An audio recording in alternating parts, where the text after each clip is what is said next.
어떻게 지내셨습니까?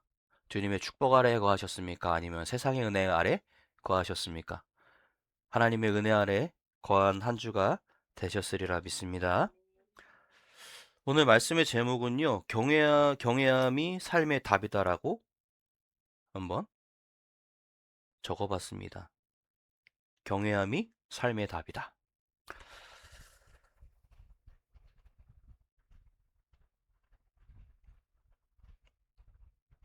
사랑하는 성도 여러분, 이 멘트는 끝날 때 나오는 거긴 하지만 시작할 때도 나와요. 우리는 매일매일 하루하루를 아주 바쁘게 살아갑니다. 안 그런 사람 있나요? 하루를 그냥 시간 죽이는 하루로 보내십니까? 아니면 그 하루를 쪼개고 쪼개서 나에게 삶의 유익이 되는 시간으로 살아가십니까? 우리는 아침이 되면 눈을 뜨자마자 해야 할 일들을 생각합니다. 아침 일어나자마자 뭘 합니까? 일어나 하지 않았던 그냥 습관 패턴대로 움직이죠. 일어나서 양치하고 씻고 옷 갈아입고 머릿속에 생각을 합니다. 그래서 내가 몇 시에 여기서 출발을 하면 몇 시에 도착하고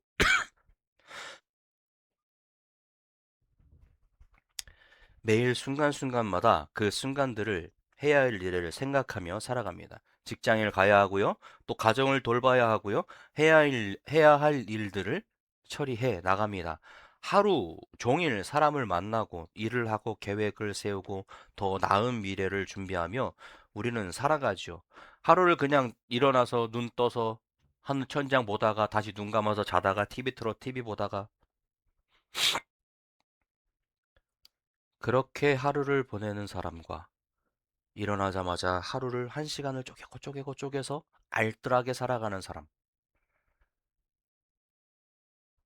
어떤 사람의 삶이 더 풍요로워질까요? 당장은 우리 개미와 별장이 이소부화에서 나오잖아요. 그죠? 당장은 개미가 멍청해 보이고 개미가 이상해 보일 수도 있습니다. 풍족한 여름에 배짱이처럼 노는 것이 사람들 눈에는 당연하게 보일 수도 있습니다. 하지만 마지막의 결과는 완전히 다른 삶의 모습을 보여주죠.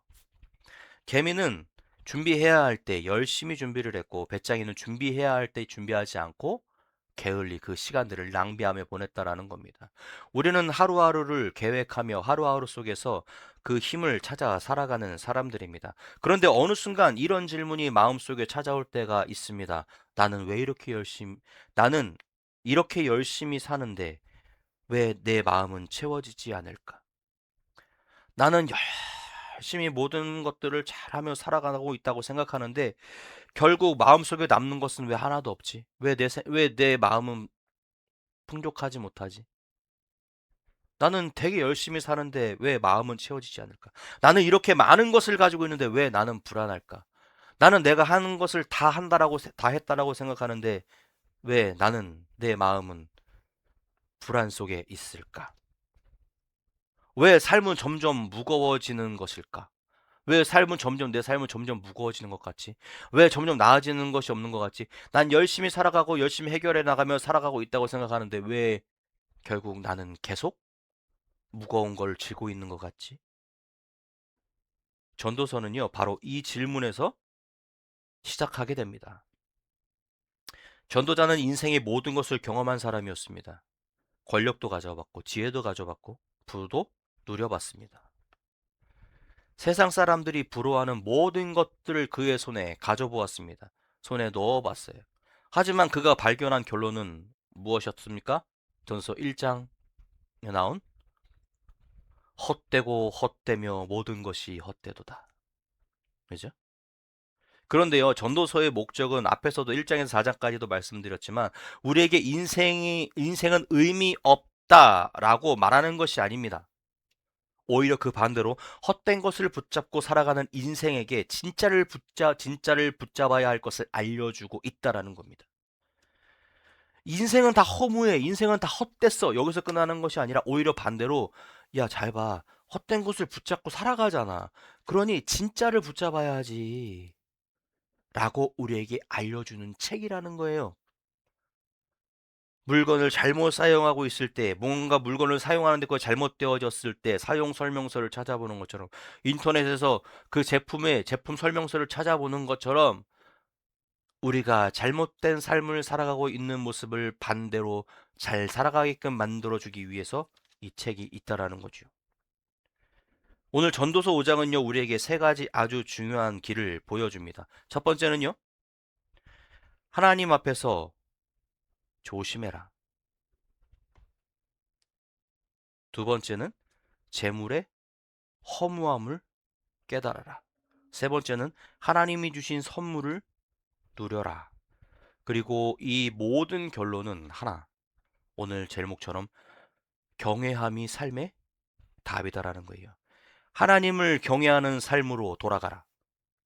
오늘 말씀을 통해 우리의 삶이 다시 하나님 중심으로 회복되어지는 은혜가 있기를 주의 이름으로 축원합니다.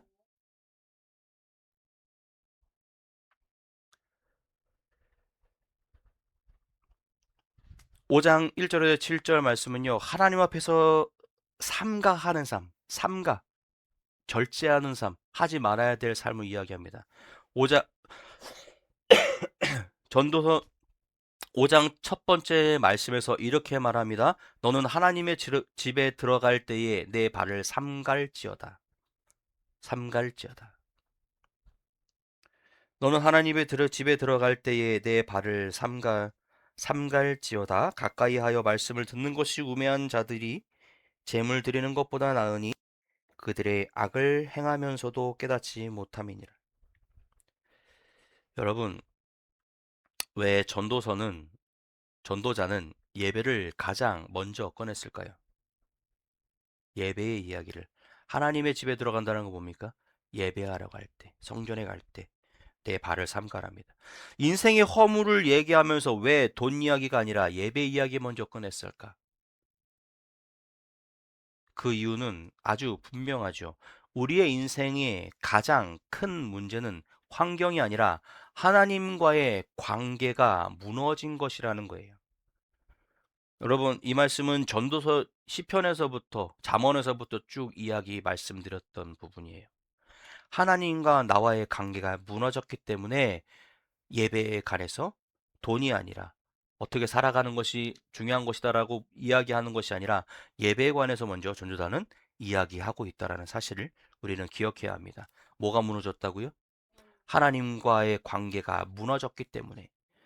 그렇다면 하나님과 우리의 관계를 다시 잘 세우는 길은 무엇일까요? 하나님 앞에 예배하는 모습이겠죠. 그렇다면 그 예배하는 모습이 어떠한 모습이어야 되는지를 전도서에서 이야기하고 있다라는 거예요. 여기서 발을 삼가하라라는 말은 단순히 조심히 걸으라는 말이 아닙니다. 하나님 앞에 나아갈 때에 마음의 태도를 잘 살피라는 거예요. 예배는요, 교회에 오는 것은 분명히 뭐 그것도 맞습니다. 즐거운 마음으로 가벼운 발걸음을 오는 것은 맞아요. 교회 오는 것이 두렵거나 교회 오는 것이 힘들거나 교회 가는 것이 무섭거나 하면 그건 잘못된 것이겠죠. 교회 올 때는 가벼운 마음으로 오는 것은 맞습니다. 즐거운 마음으로, 기쁜 마음으로 오는 것이 맞아요. 하지만 우리의 마음은 엄숙해야 된다라는 거예요. 그냥 무심결에 떠밀려가는 파도에 무심결에 떠다니는 돛담배처럼 떠다니는 것이 아니라 내 방향을 올바로 잡고 그 파도를 헤치며 이겨나갈 수 있는 원동력을 내 마음속에 가지라라는 얘기입니다. 당시에 사람들은 하나님께 제사를 드리러 왔습니다. 우리는 지금 예배 그 당시엔 제사였죠. 하지만 전도자는 말합니다. 제사보다 중요한 것이 있다라고 해요. 예배보다 중요한 것이 있다라고 말합니다. 그것은 바로 하나님의 말씀을 듣는 것이다라고 이야기해요. 1절에 보면 가까이 하여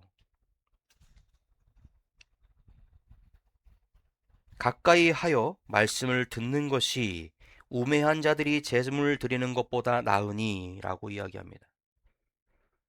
하나님은 우리가 무엇을 많이 드리는지를 먼저 보시는 분이 아니라 우리의 마음이 어디를 향하고 있는지를 보시는 분이시라는 것.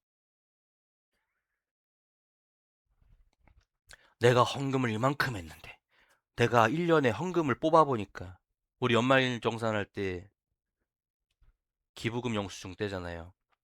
저는 원래 기부금 영수증을 안 뗐었어요, 계속. 괜히 하나님 앞에 드린 거에 대해서 세금 문제 때문에 하는 게 별로 그냥 탐탁치가 않아서 기부금 영수증 떼는 것을 꺼려 했었는데,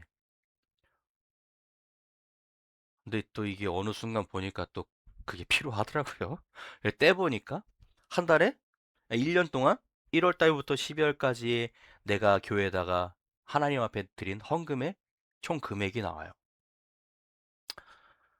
어떤 사람들은 뭐 천 단위가 될 수도 있고요. 어떤 뭐 많이 벌이가 풍족하신 분들은 뭐 1년 억 단위로 내시는 분들도 있을 수도 있고 몇백만 원, 몇십만 원 단위로 하는 사람도 있겠죠. 하지만 그 하나님은 그 단위를 보지 않으신다라는 거예요.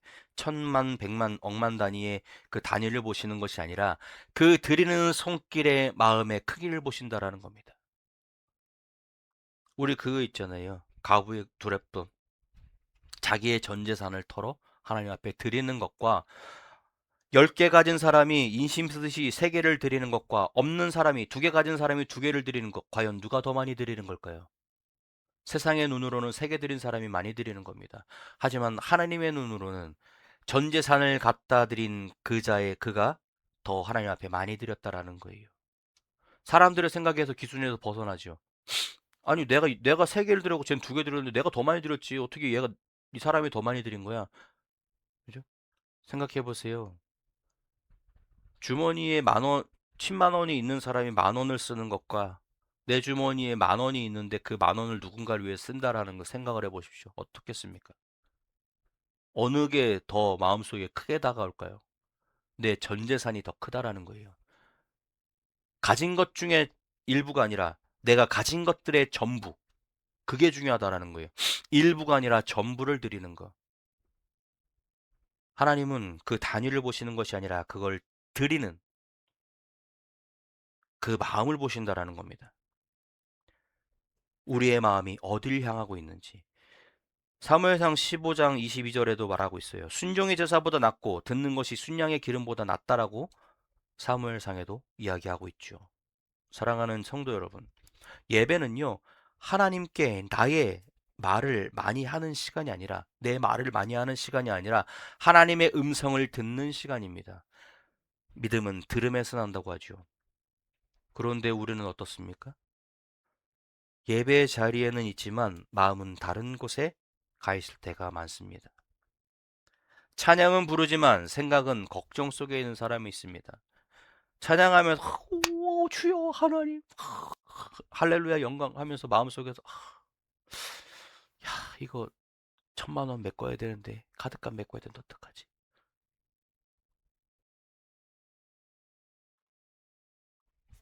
말씀 앞에 앉아 있지만 마음은 세상의 계산을 하고 있진 않으십니까?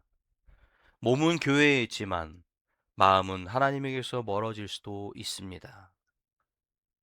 그래서 전도자는 1절에 말합니다. 하나님의 집에 들어갈 때 발을 삼가하라. 신중하게 생각하고 신중하게 고려하여 하나님 앞에 나아라는 거예요. 내 마음을 다하여 네 발걸음이 지금 그냥 헛걸음인 것인지 아니면 너의 마음과 생각을 다하여 하나님 앞에 하는 걸음인 것인가를 생각하라는 겁니다. 그리고 2절에서 이렇게 말합니다. 너는 하나님 앞에서 함부로 입을 열지 말며 급한 마음으로 말을 내지 말라.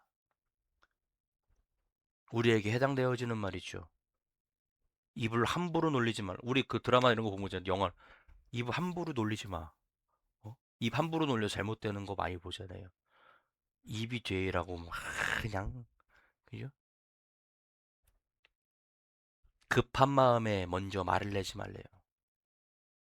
이 성경이 우리의 삶 가운데 얼마나 큰 교훈을 줍니까? 입을 함부로 놀리지 말고 급한 마음에 아무 말이나 내뱉지 말라는 거예요. 왜 그렇습니까?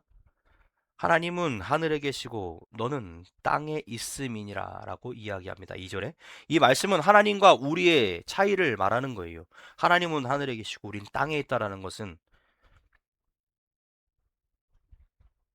레벨루가 다르다라는 거죠. 그죠? 내가 내가 이야기한다고 해서 하나님께서 그걸 다 들어주시는 내 친구나 내 동급으로 생각하면 안 된다라는 거예요. 하나님은 하늘에 계시고 우린 땅에 있다는 차이가 분명히 난다라는 거죠. 우리는 하나님께 기도할 수 있습니다. 하지만 하나님을 내 생각 안에 가둬서는 안 된다라는 거예요. 하나님 앞에 우리는 기도할 수 있어요. 그런데 그 기도가 100% 하나님 이렇게 했으니까 해주셔야 돼라고 강요할 수 없다라는 겁니다. 하나님 해주세요라고 매달릴 수 있습니다. 하지만 그것을 들어주고 응답하시는 것은 전적으로 하나님의 권한이라는 거죠. 우리는 하나님께 구할 수 있습니다. 그러나 하나님을 내 뜻대로 움직이는 분처럼 생각해서는 안 된다라는 거예요. 내가 이렇게 했으니 하나님께서 이렇게 해주신다라는 것이 아닙니다. 내가 이만큼 기도했더니 하나님께서 응답하시더라. 내가 이만큼 했더니 하나님 이만큼 해주셨더라가 아니라 내가 하나님 앞에 바랬더니 하나님께서 나에게 거저 주셨더라. 내가 한 것과 안 한 것, 내가 한 것에 대해서는 내가 이만큼 했다고 하나님께서 응답하시는 것이 아니라 그 마음의 중심이 얼만큼 하나님 앞에 향해 있느냐에 따라서 그 말씀에 응답되어지고 그 기도가 응답되어질 수 있다라는 겁니다. 기도는 하나님을 설득하는 시간입니다. 내 마음이 하나님의 뜻에 맞춰지는 시간입니다. 기도는요, 하나님을 설득하는 시간입니다. 하나님, 우리 그거 있잖아요. 저희 집에서 가장 많이 아이들한테 이야기하는 건데 네가 그걸 갖고 싶으면 엄마 아빠를 설득해봐. 네가 이만큼의 돈이 필요하면 그게 왜 필요한지 엄마 아빠 그 납득되게 이야기를 해봐. 써와봐. 계획해봐. 이야기합니다. 그죠? 그런데 그냥 좀 주지. 아이들은 다 그래요. 네, 엄마. 그래서 뭐 용돈 사용 계획안 하면서 막 PPT로 막 만들어 오는 사람은 없을 거예요.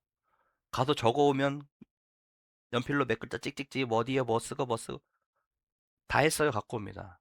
마음이 차지 않죠. 그런데 중요한 건 얼마나 완벽한 양식, 얼마나 완벽한 계획이냐가 중요한 것이 아니라 그것을 하기 위해서 얼만큼 열심을 그 안에 부었느냐라는 거예요. 얼만큼 내가 간절하냐라는 거예요. 상대방을 설득하는 것은 완벽한 문서가 아니라 그 안에 들어있는 간절함이라는 것을 우리는 기억해야 합니다. 하나님 앞에 기도할 때요, 화려한 말빨과 언변으로 뭐 어디서 들어보지도 못한 단어들을 사용하면서 기도하는 거요? 아이가 하나님 저 이렇게 해주세요, 이렇게 도와주세요라고 기도하는 거요? 과연 누구의 기도가 더 빨리 응답될까요? 아이의 기도는 정말 잘 응답되어진다라고 해요. 왜 그럴까요? 그렇죠. 순수해서 그래요. 우리 은서 학생 말한 것처럼 아이들의 마음은 순수해요. 그냥 그것을 갖고 싶으면 그것이 갖고 싶다라고 하나님 앞에 기도하는 거예요. 하나님 이렇게 좀 해주세요. 하나님 나 이거 갖고 싶어요. 그 안에 다른 건 없어요. 그냥 걔는 그게 순수하게 갖고 싶어요. 순수해요. 그냥 난 하나님 이거 들어주세요. 다른 계산이 없습니다. 그런데 우리 한번 생각해 보세요. 기도할 때. 어떻게 기도하는지 곰곰이 한번 기도하면서 되새겨 보시기 바랍니다. 기도는요, 하나님을 설득하는 시간입니다. 하나님과 협상하는 시간이 아니에요. 근데 우리는 기도를 협상합니다. 하나님은 우리한테 필요한 게 없어요. 우리한테 가져갈 게 없어요. 하나님 우리에게 바라시는 거는 하나님을 경외하는 그 하나님을 바라보는 삶, 그 마음 하나만 보신다라는 거예요. 내가 어떠한 화려한 조건을 건다고 해서 하나님께서 내 기도를 들어주신다라는 것이 아닙니다. 내 마음이 얼마나 하나님을 향하고 있느냐, 내가 얼마나 하나님을 경외하고 있느냐, 그것이 중요하다라는 겁니다. 기억하십시오. 기도는 하나님을 설득하는 시간입니다.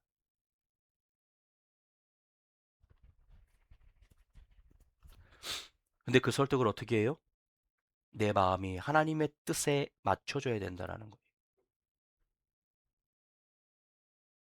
하나님을 향하여 나의 마음을 뜻을 맞춰가라는 거예요.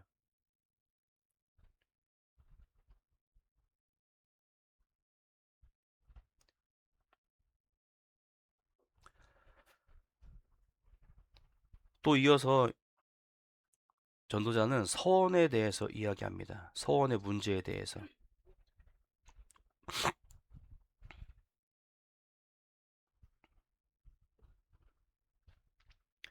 서원의 문제에 대해서 이야기를 하고 있는데요. 사람들은 어려울 때 하나님께 약속합니다. 그죠?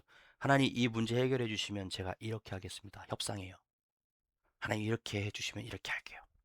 그런데 문제가 지나고 나면 어떡합니까? 그 약속이 생각이 납니까? 잊어버려요. 내 것만 취해지면 상대방의 약속은 잊어버리게 돼요.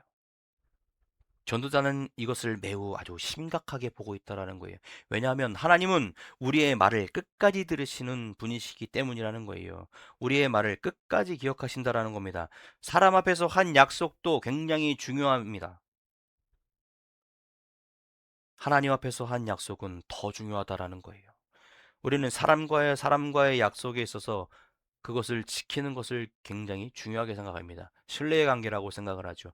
그런데 하물며 사람과 사람과의 관계에서도 그 약속이 중요한데 하나님과 한 우리의 약속은 그거보다 더 중요하다라는 겁니다. 사랑하는 성도 여러분, 혹시 하나님께 했던 약속이 있으십니까? 어려울 때 드렸던 기도, 눈물을 흘리며 했던 결단, 하나님 이제 이렇게 살겠습니다. 라고 고백했던 시간이 지나면서 잊고 있지는 않으십니까? 전도자는 말합니다. 7절에서 오직 너는 하나님을 경외할지니라. 결국 핵심은 이거라는 거예요. 뭐요? 하나님을 경외할지라. 신앙의 모든 행동보다 중요한 것은 하나님을 향한 경외하는 마음이라는 거예요. 열심히 봉사했어요. 열심히 예배했어요. 열심히 전도했습니다. 그런데 그것이 하나님을 향한 것이 아니라면 나의 만족으로 사람들의 보여지는 눈에 의해 움직이는 것이라면 그것은 다 헛되고 헛되며 헛된 것이라는 것을 기억해야 합니다. 작은 일을 하나 할지라도 행할지라도 하나님을 경외하는 마음으로 움직이시기 바랍니다. 그것이 하나님께서 받으시는 유일한 길이신 것을 기억하시기 바랍니다. 여러분, 예배 전에 5분만 먼저 앉아서 기도해 보시기 바랍니다. 하나님, 오늘 제 마음을 받아주십시오. 하나님, 오늘 제 안에 형식만 남은 신앙이 없는지 보게 하여 주옵소서. 오늘 이 예배를 통하여 하나님 앞에 깊이 나아가게 하여 주옵소서. 기도하며 예배를 준비하시기 바랍니다. 두 번째로 전도자는 재물에 대한 이야기를 우리에게 들려줍니다. 8절부터 사회의 불의를 이야기하기 시작해요. 8절에서부터 가난한 사람이 억울함을 당하고 힘없는 사람이 고통을 받는 현실. 전도자는 그것을 모른 척 하라는 것이 아닙니다. 인간의 권력 구조가 완전하지 않다는 것을 말하고 있는 거예요. 우리가 살아가는 이 인간 세계의 권력 구조가 완전하지 않다라는 거. 높은 사람 위에 높은 사람이 더 있으면 더 높은 사람이 있어요. 그죠? 높은 사람 위에 더 높은 사람이 있고요. 그 더 높은 사람 위에 하나님이 계시다라는 거예요. 결국 인간의 힘과 권력은 절대적이지 않다라는 겁니다. 이 세상에 절대적인 권력은 없어요. 여러분 생각해 보세요. 우리나라에 절대 권력을 가진 사람이 누굽니까? 한 나라에? 그렇죠. 대통령이 보면 우리나라의 가장 큰 권력을 가지고 있죠. 군을 움직일 수 있고요. 그런데 그것을 큰 권력을 견제하기 위해 있는 구조들이 있죠. 그래서 그가 가진 그 권력을 함부로 사용할 수 없도록 견제하고 또 견제하면서 그 힘의 구조를 맞춰갑니다. 그죠? 그런데 생각해 보세요. 우리나라 옛날에 조선시대가 아니니까, 왕조가 아니니까, 대통령은 한 번 하면 끝납니다. 5년 하면 끝나요. 다시 대통령 할 수 없어요.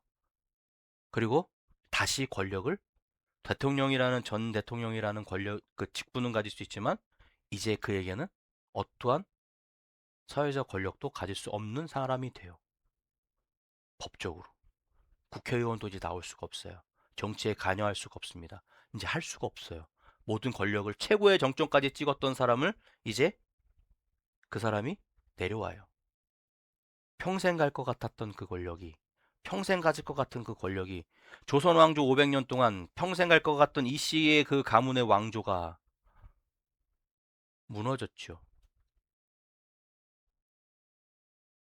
여러분, 사람의 권력은 절대적이지 않다라는 것을 기억해야 합니다.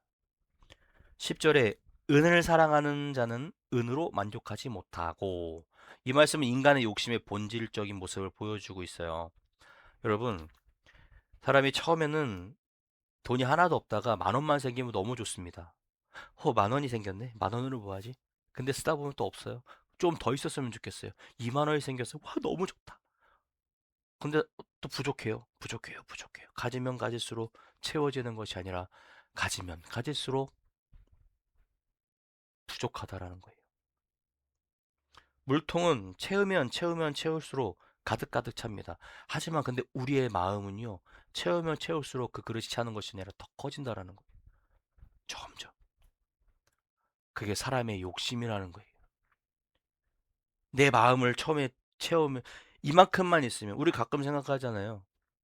저는 우리 가끔 생각하지 로또 딱 맞으면 와 이만큼만 있으면 몇 억만 있으면 좋겠다. 교회도 사고 뭐도 하고 이렇게. 그런데 막상 거기에 딱 채워졌다고 생각해 보세요. 그러면 그 딱 그만큼이 생각하고 있던 것이 채워지면 거기서 만족할까요? 아니요. 어느 순간 내 그릇은 더 커져 있어요. 그러면 더 부족하면 더 채우고 싶어져요. 더 갖고 싶어져요. 그게 사람의 마음이라는 거예요. 물컵은 채우면 채워지지만 우리의 욕심은 채우면 채울수록 컵이 더 커진다라는 거예요, 그릇이. 여러분, 돈이 나쁜 게 아닙니다.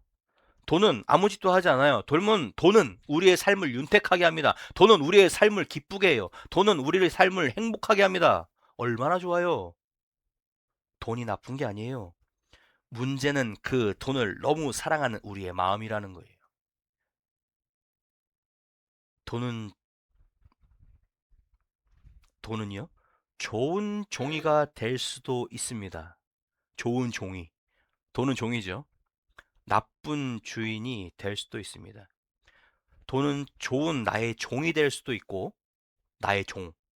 아니면 나쁜 주인이 될 수도 있다라는 말은 내가 돈을 종처럼 부리면, 사용하면 이득이지만 돈의 노예가 되지 말라는 거예요. 흔히 우리 말하는 주객전도 되어지지 말라는 거예요. 돈의 노예가 되지 말라는 겁니다. 내가 가진 것에 만족하고 내가 가진 것에서 흡족해하며 그것을 살아가라는 거예요. 점점 처음에는 내가 돈의 주인이었다가 나중에는 내가 돈의 종이 되어지는 모습을 봅니다. 재물은 우리의 삶을 돕는 도구이지 우리의 삶의 목적이 되어져서는 안 된다라는 거예요. 내가 행복하게 내가 하나님을 잘 믿는 하나님을 잘 섬길 수 있는 도구가 되어줘야지 그 돈이 내가 하나님을 떠나는 도구가 되어져서는 안 된다라는 겁니다. 여러분의 삶의 목적은 무엇입니까? 한 사람이 있었습니다. 열심히 평생 일을 했어요. 아끼고 절약했습니다. 노후를 잘 준비했습니다. 그러던 어느 날 우리 한동안 그런 거만 투자 사기들 많았잖아요.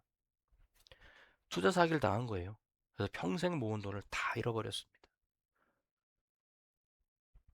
그분이 이렇게 얘기했더라고 해요. 내가 평생 무엇을 하고 살았나? 근데 그 사기를 제일 많이 당하는 사람들이 안타깝게도 군인들이 제일 많이 당해요. 오랫동안 군 생활하다가 나오면 퇴직금 있잖아요. 운동선수, 그다음에 군인들 제일 많이 당한다 그래요. 잘 몰라서.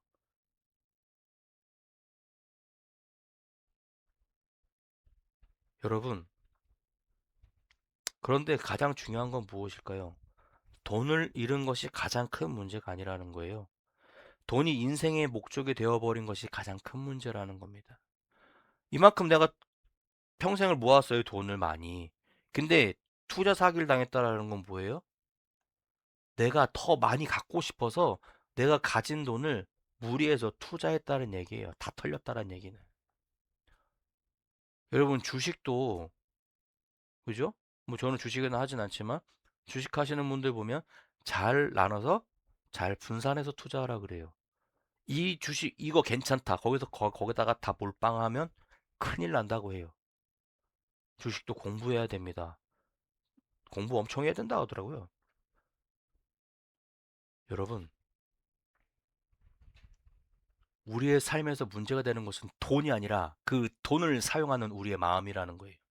돈을 사용하는 우리의 생각, 그것이 우리를 망하게 할 수도 있다라는 거예요. 앞에 말씀드렸던 것처럼 돈이 나의 종이 되어질 수도 있고 나쁜 주인이 되어질 수도 있는 거. 그것은 내가 어떻게 그 돈을 사용하느냐에 따라, 내가 어떻게 마음을 가지냐에 따라서 달라질 수 있다라는 사실입니다. 11절에서 12절에서 전도자는 흥미로운 비교를 합니다. 노동자는 많이 먹든 적게 먹든 잠을 잘 잡니다. 그런데 부자는 가진 것이 많아서 걱정이 많다라고 해요. 잃을까봐 두려웠습니다. 잃을까봐 두려워한다라는 거죠. 관리해야 할 것이 너무나 많습니다. 재물이 평안을 주는 것이 아니라 오히려 불안을 가져온다라고 이야기하고 있어요. 예수님도 말씀하십니다. 누가복음 12장 15절에 삼가 모든 탈심을 물리치라. 사람의 생명이 그 소유에 넉넉한 데 있지 아니하느니라. 사람의 가치는요, 통장 잔액으로 결정되지 않습니다. 통장에 얼마큼 들어있냐에 따라서 그 사람의 가치가 판단되어지지 않는다라는 거예요. 집의 크기로 결정되어지지 않는다라는 겁니다. 자동차의 가격으로 결정되어지지 않아요. 우리의 가치는 하나님께서 사랑하시는 존재라는 사실에서 나온다라는 것을 우리는 기억해야 합니다. 하지만 세상은 전부 다 반대로 이야기하죠. 집 크기로 그 사람의 가치를 판단합니다. 자동차를 뭘 타느냐에 따라 그 사람의 가치를 판단하게 돼요. 통장의 잔액으로 그 사람의 가치를 판단하게 됩니다. 그죠? 어느 모임 갔어요? 다른 사람들은 다뭐 G클래스 다 타고 왔는데 나만 소나타 타고 왔어요. 모닝 타고 왔다고 생각해 보세요.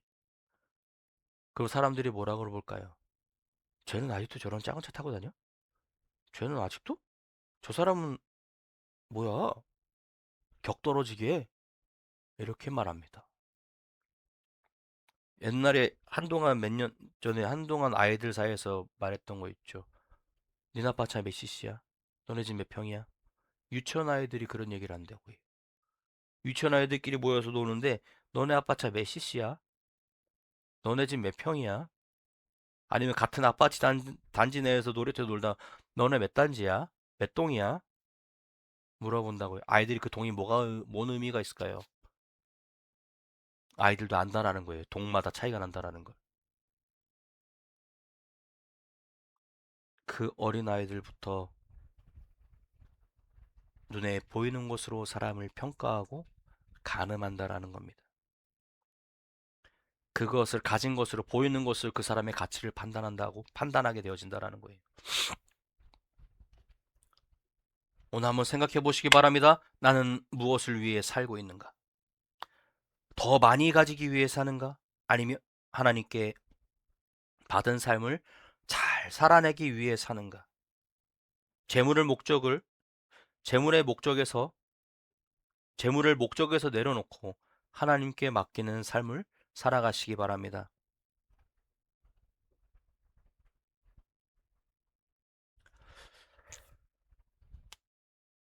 마지막 부분에서 전도서 5장 마지막 끝부분으로 가서 이제 분위기가 바뀝니다. 전도자는 계속 허무하다고 말하다가 갑자기 기쁨을 이야기합니다. 18절에 사람이 하나님께서 그에게 주신 바 그 일생에 먹고 마시며 헤아려서 하는 모든 수고 중에서 낙을 보는 것이 선하고 아름다움을 내가 보았나니 그것이 그의 몫이로다. 사람이 먹고 마시며 수고하는 모든 일에서 낙을 보는 것이 선하고 아름다움을 내가 보았다라고 얘기합니다. 여러분, 여기서 말하는 것은 쾌락을 즐기라는 말이 아닙니다. 하나님께서 주신 것이라는 것이 전제되어 있다라는 거예요. 하나님께서 주신 것. 하나님이 없는 즐거움은 잠깐이지만 하나님 안에서 누리는 기쁨은 영원하다라는 것을 전도자는 이야기하고 있는 겁니다. 같은 식탁일지라도 욕심으로 차린 식탁은 불안하지만 감사로 차린 식탁은 평온하다라는 거예요. 같은 일이지만 다릅니다. 돈만 벌기 위한 일은 무겁습니다. 하나님께 받은 사명으로 감당하면 의미가 생긴다라는 것을 우리는 기억해야 됩니다. 여러분, 감사가 삶을 감사가 삶을 바꾸는 것이 아니라 하나님을 바라볼 때 감사가 생긴다라는 거예요. 그냥 의미 없이 감사합니다가 아니라 그 감사함이 나의 삶을 바꾸는 것이 아니라 하나님을 바라보았을 때 생기는 그 감사가 나의 삶을 바꾼다라는 겁니다. 여러분 야고보서 1장 17절에 온갖 좋은 은사와 온전한 선물이 다 위로부터 내려오나니 라고 이야기합니다. 오늘 우리의 삶도 하나님의 선물입니다. 우리의 가족도 선물입니다. 일을 할 수 있는 것도 선물이고요. 오늘 숨을 쉬는 것도 하나님께서 우리에게 주신 선물이라는 것을 기억하시기 바랍니다. 내가 원해서, 내가 잘나서, 내가 갖고 싶어서 누리고 있는 것은 아무것도 없다라는 겁니다. 가정, 내가 꾸리고 싶다고 꾸려지나요? 아니요. 아이 내가 갖고 싶다고 가져지나요? 하나님께서 그 딱 막아놓으면 안 돼요. 그죠? 내가 숨 쉬는 거 내 마음대로 되나요? 아니요. 내 마음대로 되지 않는다라는 거예요. 여러분, 일상에서 누리는 모든 것들은 하나님의 것이라는 것을 우리는 인정해야 된다라는 거예요. 하나님이 주신 것. 일상의 수고 속에서 최선을 다하는 것. 현재를 누리는 감사의 나. 지금 나에게 주어진 하루를 감사하는 것. 그것이 하나님께서 우리에게 주신 삶을 잘 살아가는 방법이라는 겁니다.